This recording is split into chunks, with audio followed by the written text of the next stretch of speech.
રાજકોટમાં પોલીસ દ્વારા છેલ્લા 6 મહિનામાં અઢળક દારૂનો જથ્થો ઝડપવામાં આવ્યો છે, જેમાં પોલીસ દ્વારા 3,09,13,880 રૂપિયાની કિંમતનો 78,646 બોટલ વિદેશી દારૂ તથા બિયરનો જથ્થો પકડી પાડવામાં આવ્યો છે.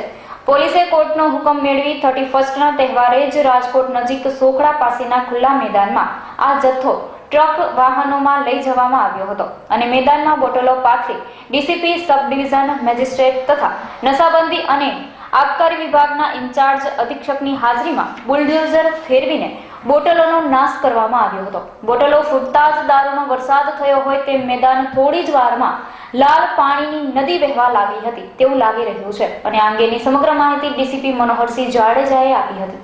અહેવાલ વિજય મકવાણા.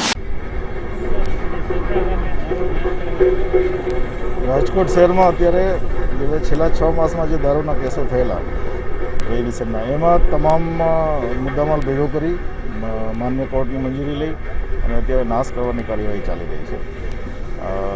ડિસેમ્બર મહિનો છે એટલે આ વર્ષની જે પણ દારૂના કેસો છે બધા જ આપણે નાશ કરી રહ્યા છે. આ પ્રક્રિયામાં તમામ પોલીસ સ્ટેશન, ડીસીબી, એસઓજી બધો સ્ટાફ ઇન્વોલ્વ છે. શું 3,50,00,000.